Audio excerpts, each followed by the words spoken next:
It's Friday, March 28, 2025. I'm Albert Mohler, and this is The Briefing, a daily analysis of news and events from a Christian worldview.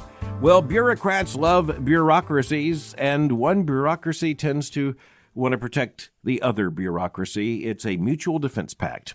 And that's at least part of what we see with all the headlines coming out of Washington and the energy coming from the Trump administration to shut down some federal agencies, bureaucracies, most importantly, the Department of Education. We've talked about that at length, including the fact that it didn't exist until the 1970s, and that it basically has become a very large swamp in itself, a large bureaucracy there in Washington, D.C., and even though it provides only about 10% of the funding for most local school districts on average, it has a bureaucratic reach far into just about everything that's taught, every school that exists. And yet it doesn't exist in a power vacuum. Obviously, at least a part of what makes the Department of Education, this massive federal bureaucracy, so politicized is the fact that it was created by politics. It is funded by politicians. It is right in the middle of the political swamp. That's just the way it works. But it's also true that the Department of Education is highly politicized because the world of education is highly politicized.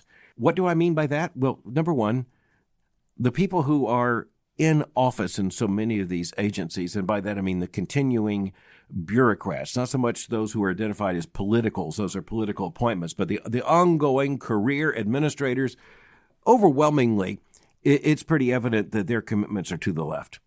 And it's a mutually reinforcing pact because you have the elites, say, in colleges and universities, particularly in education schools, which are almost never the strongest schools, by the way, in those institutions. And so the one watches the back of the other. And they both tend to move ideologically in pretty much the same direction, pretty much at the same speed. Not a coincidence. That's just the way it works. That's the way bureaucracies, that's the way the administrative state works. So President Trump has ordered an immediate shutdown of about half of the operations of the U.S. Department of Education and has announced, and this is not a secret, he ran on this, he said this, it was even clear in the hearings for his Secretary of Education, it's very clear he intends to at least do his best to shut down the Department of Education. Immediately, about half of it. And already, of course, the lawsuits are flying because that's the way the administrative state fights back. And in this case, the administrative state plus its co-belligerents, those who are fighting on its side, which means the Democrats in Congress, the larger intellectual elite, an entire alphabet soup of organizations, and most importantly, the teachers' unions. So here's the headline from USA Today. Quote, Teachers Union sues Trump administration. Subhead, it calls dismantling education agency illegal. Okay, most people would have no knowledge of this, but I've been watching these things long enough. I'll tell you something interesting, and that is that the teachers' unions weren't really hot on the creation of the Department of Education. What they wanted back in the 1970s wasn't so much a Department of Education as, and you know the refrain in this chorus already, they wanted more money. And they wanted that money being more specifically designated.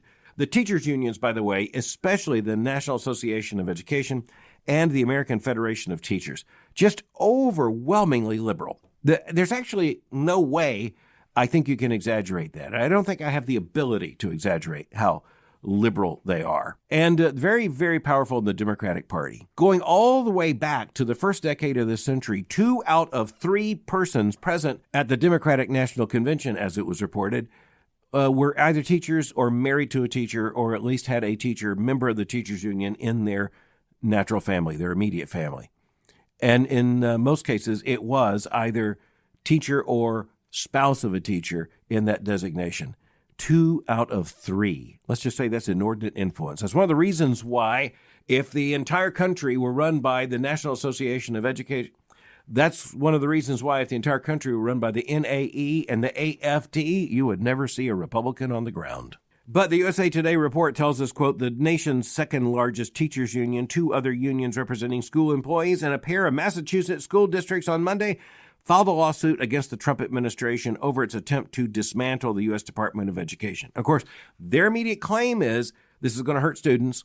This is going to lead to a fall off in terms of America's ability to educate its children. The response to that almost immediately is the Department of Education's been a disaster. Under its existence, students have done worse, not better. And yet you understand how bureaucracies are watching the back of other bureaucracies. The bureaucracy of the labor unions is watching the bureaucracy of the Department of Education. But as I say, it was interesting that back in the 70s, it wasn't so much a Department of Education the labor unions wanted, the teachers unions wanted at the time. It was more money. Now, they did begin to see the Department of Education as an asset in their effort to get more money. The other thing the teachers unions don't like, by the way, are block grants. Block grants mean that the federal government says to the states, respective of some kind of formula, here is a block of money. You spend it as you see best. Instead, they want the bureaucratic state, the administrative state, to be able to basically use ideologically driven formulas to say, no, you're going to have to spend the money on this program. You can see where the moral liberals, the progressives, just see this as a great engine, a great mechanism for reaching the minds of children, forcing programs, DEI initiatives. You just go down the list. It's all been a part of this. And, the teachers unions are outraged about the president's attempted shutdown of the Department of Education. The president himself, by the way, has acknowledged he can't shut it down into non-existence unilaterally. It's going to take some congressional action. But you know what? The president is doing something so significant that it's going to be hard for the Department of Education to recover, particularly with Republicans in the House and in the Senate as well as in the White House. But at least if history is a guide, don't count out the administrative state. Don't count as defeated the bureaucratic blob because it usually wins. It usually finds a way to come back. But here's something really, really interesting. It's not just that the teachers unions don't want the shutdown of the Department of Education, and that's largely political and ideological. They also, and this is something you're not going to hear so often, they also really, really hate the block grants. They don't want the states to have more authority over how they spend their money. They want bureaucratic control, and, the biggest thing they want is more employees. Okay, so the Department of Education didn't exist until the 1970s, but it's really interesting that the Heritage Foundation released research just this week saying, quote, from 1950 to today, there has been a 100% increase in the number of students in public schools, a 243% increase in the number of teachers, a 709% increase in the number of non-teaching staff, which are largely administrative positions. Only 47.5% of people in the public school system are actually teachers, end quote. So here's the other thing. Wouldn't you think that the teachers unions would want more teachers and fewer administrators? Well, it would make sense, except the administrators themselves are very much a part of the demand that the teachers unions have made.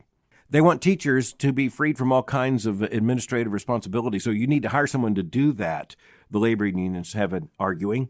And so you look at this and you say, well, okay, this is a perfect mess. It's a perfect mess. But I think it's very interesting that the Heritage Foundation has released these numbers. They really are telling. There's been a 709% increase in non-teaching staff.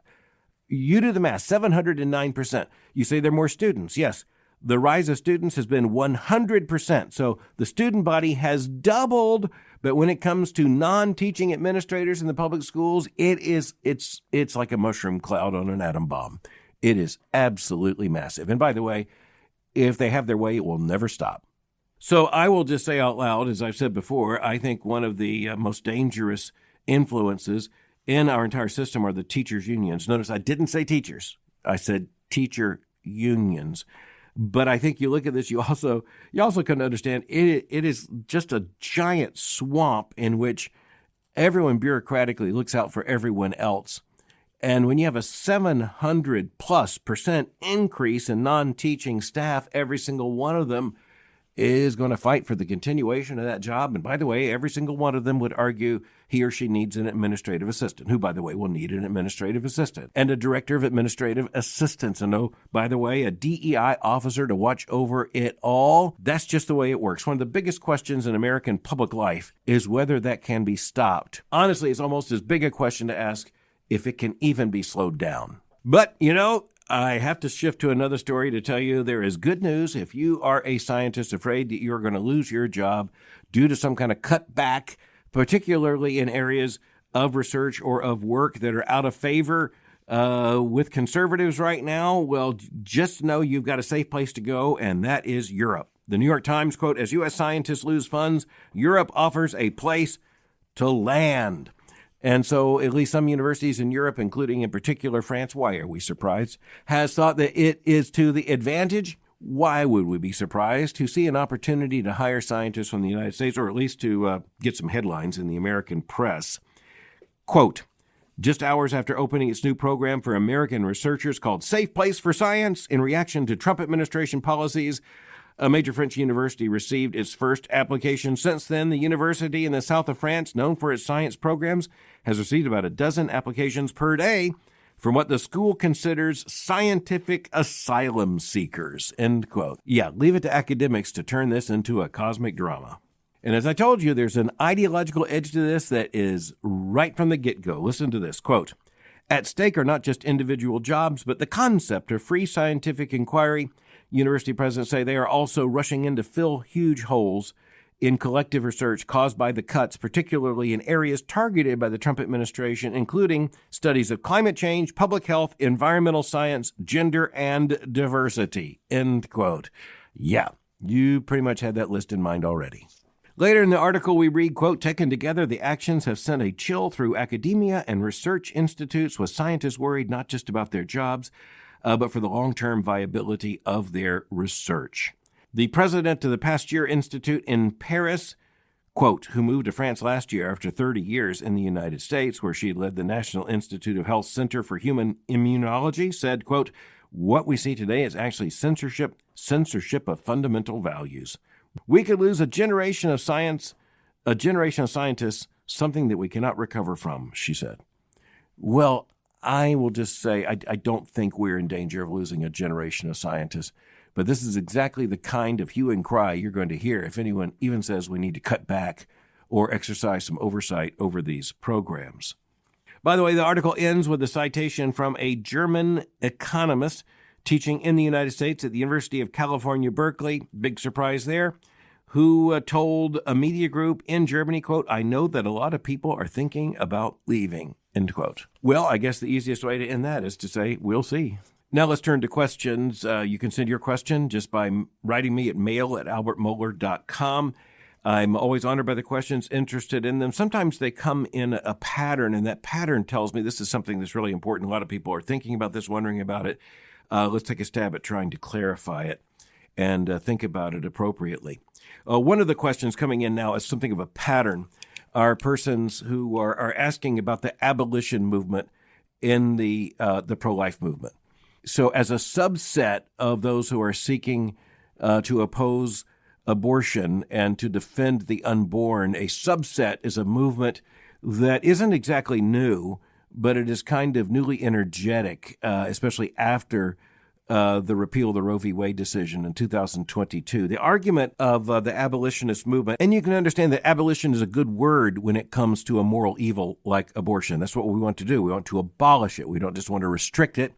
We don't just want to reduce it. We want to abolish it. Now, in a sinful world, it is really doubtful that you can abolish anything like that, but you can certainly fight it with the goal of abolishing it. And I would state right up front that I think it should be the commitment of every Christian to oppose abortion and to defend the unborn, all the way to what we hope would be the abolition of abortion. Now, you know, the abolitionist arguments are they're the same and different depending on who is making the argument. But I want to identify three parts I kind of see as central to the argument. Number one, the argument that unborn human beings are persons as would be recognized by and whose lives would be defended by the 14th Amendment of the U.S. Constitution. So when the 14th Amendment talks about persons, the argument, and I think it's absolutely right, I share in this affirmation entirely, is that the 14th Amendment includes unborn human beings. So it's persons born and unborn who should have full protection, full recognition, full respect, full constitutional standing. And that would be a game changer, to be sure. I gave full support to a legal effort to try to work through the courts on this issue, and I will continue to do so. Now, the second issue is asking who should be prosecuted if abortion is to be made illegal, and thus it would be a criminal act for which there would be criminal consequences. Who should be charged with that crime?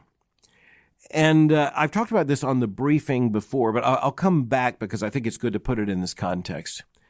I believe it is morally untenable. By the way, the argument of the abolitionist movement is that a woman seeking abortion should be criminally liable. A woman undergoing an abortion has some criminal complicity in the sin, which is the crime of abortion. The historic background to this is that the modern pro-life movement, emerging out of what was known as the physicians' crusade against abortion, began at a time when it decided that it would center in the criminalization of abortion, in which you'd have the prosecution of abortionists and those who ran abortion clinics, those who performed abortion, rather than women seeking abortion. Now, that was somewhat a moral decision, but it was a different moral context in which the only context they had was the so-called fallen woman. And they in every way wanted to treat her as a victim. The other part was political, honestly. It was very political.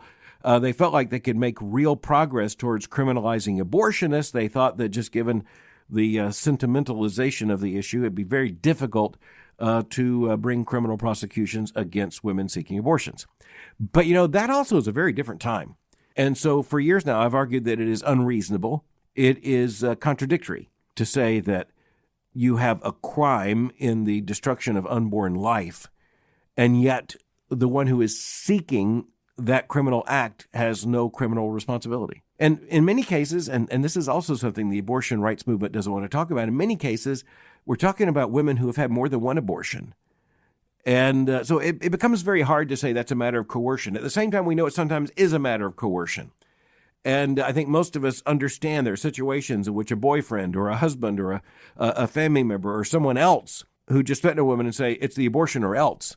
And women are in a very vulnerable position at that point. But here is where we need to understand the law can make discriminations, and it does. In most states, there are multiple charges related to the death of a human being, even to murder, going all the way from capital murder at the top, premeditated homicide, premeditated murder at the top, all the way to something like involuntary manslaughter, which means it was by accident at the low level. And the facts determine the case. The facts determine the crime. The facts determine the indictment. The facts determine the arguments made in court, and the facts should determine both the verdict and the sentence. And if human courts are able to do that with murder now, they ought to be able to do the same thing when it comes to understanding the moral imperative of criminalizing the intentional death of the unborn. I said there are three issues as I can best understand it. The third issue would be non-incrementalism. And this is the argument that if indeed, first of all, as would be established in Scripture and understood by Christian conviction, that life begins at fertilization, and if indeed the 14th Amendment rightly stipulates that persons are those who possess certain rights, including the right not to be murdered, just to put it bluntly. If indeed that status is given to persons and unborn human beings are such persons, then it would be morally wrong to settle for anything other than the total abolition of abortion by law. Now, I want to be clear. I basically agree, and I do so publicly. I've talked about this for a long time. I basically agree with the first principle and the second principle. And I think the first principle is absolutely right as a matter of the Constitution. I think the second principle is also morally right, and I think it's contradictory to just say there's no circumstance in which a woman seeking an abortion should bear some criminal responsibility for a criminal act. I just don't believe that's in any way morally consistent. The third issue, which is non-incrementalism, well, here's where, given my own theological worldview, I believe that in a fallen world, almost all politics is incremental. And I think that in a fallen world, just the Christian theory of rescue means you rescue as many as you can, and then you do everything possible to prevent future endangerment to others who would have to be similarly rescued. And so, and by the way, I think that argument has changed somewhat after the November 2024 election, and I'll tell you why. Because there are an awful lot of people who call themselves abortion abolitionists who voted for Donald Trump. If you voted for Donald Trump, you are not honestly a non-incrementalist. because Donald Trump has not declared opposition to all abortions in all situations. But the difference between Kamala Harris and Donald Trump on abortion is absolutely massive. So much so that, I think it's clear that even most of the people who said they are non-incrementalists, they at least were incrementalists on Election Day in November of 2024. And I don't think they violated their conscience. I don't think they're wrong. Again, I take a theological understanding of history and politics in which we understand that we contend for righteousness in a world of sin and intertwining systems that work for unrighteousness rather than for righteousness. And in a fallen world, most political proposals are somewhat mixed. And in any case, over time, the political entity, the polis, is certainly mixed. We have a big job ahead of us in persuasion, and that's where we need to go. So, again, it's a complex question, but I think it can be reduced to some easily understood principles. And I am sure if there's some people who disagree with my definition, I will hear from them. Okay, that took some time. But again, I see patterns, and I hope to be responsive to those patterns in a way that will be helpful. Love moms sending in questions, moms and dads from the little ones. A mom in Texas writes me, quote, "My 3-year-old has been seeing an imaginary friend in their room that has a name with someone they have never met or come across in real life. The other night, we were getting ready for bed, and he said, 'There he is,' and was chatting with him in a normal conversation as a 3-year-old can. She then, as a sweet mom, asked this question. This one kind of lands with a thud. Is that an evil spirit around my toddler?" I want to say I certainly do not believe that's an evil spirit. I think you have a very normal 3-year-old. This is a normal phase. And quite honestly, your 3-year-old is incredibly adept at a certain point in determining what's real and unreal. But the imagination of a 3-year-old, it's a wonder of this world. And as the grandfather of a 3-year-old, I can simply say it's a wonderful thing. I also want to tell you a story. Sometimes you can read way too much into this. So today I'm going to end by telling you sometimes, people can sound an alarm and it turns out there's nothing really there. I think in this case, I think it's a very sweet question. I'm so thankful you're the mom of this 3-year-old. And I think you have a very normal 3-year-old with a normal 3-year-old imagination. Imaginary friends are very normal at 3. Now, at 30, we got a problem. But at 3, it is quite normal. I want to end with a story that may encourage you, and it comes from my own family history. I am one of 4, and the oldest of 4 children. One of my little brothers was actually the subject of some concern on the part of teachers. At least one teacher was concerned because we were a family of mom and dad and 4 kids, but there were 5 kids in the picture. And when asked the name, he just provided a name. And the teacher knew there were only 4 kids, and so there was a 5th kid. And so immediately the teacher goes, wow, we may have an issue here. We got a young elementary school student. He appears to have an imaginary member of his family. And so, called my mom in. My mom had a conversation, and, but she was probably sharing the concern somewhat. And so my mom decided to ask my little brother what was going on. And with the honesty and straightforwardness of a little, elementary school age boy, he said that he was told to draw a picture of his family. He drew one too many heads, so he had to go ahead and add the body. Teacher asked for a name. He was embarrassed, so he gave a name. It actually wasn't an imaginary friend. It was an artistic error. I just hope he doesn't mind me sharing that story today. Oh, the world is full of things that encourage us and discourage us. I got to tell you, this question coming in from this mom, it has encouraged me. Okay, as I close, I just want to say that, obviously, I've committed my life to the preparation and education of ministers of the gospel. I believe it's one of the most important callings. It's one of the most important assignments that can be given to an institution. That's why at the Southern Baptist Theological Seminary, we are committed to providing education that is trusted for truth and focused on equipping gospel ministers for a lifetime of Christian faithfulness. So, I'm speaking to you in particular if you are sensing the call of God to ministry or helping someone who is struggling with that call. I want to personally invite you to join us here at Preview Day at Southern Seminary on April the 11th. So we just want you to come to Louisville on April the 11th. And we want to help you think through these issues and understand Why, if God has called you to ministry, he's called you to prepare. Preview Day is your opportunity to meet our faculty, tour the campus, and experience what it means to be part of a community devoted to the truth of God's Word. Your registration, by the way, includes complimentary meals and 2 nights of lodging, and your registration fee will be waived. Now, don't lose this. Your registration fee will be waived when you use the promo code BRIEFING. You ought to be able to remember that. Register today at sbts.edu/preview. Thanks for listening to The Briefing. For more information, go to my website at albertmohler.com. You can follow me on Twitter or X by going to twitter.com/Albert Mohler.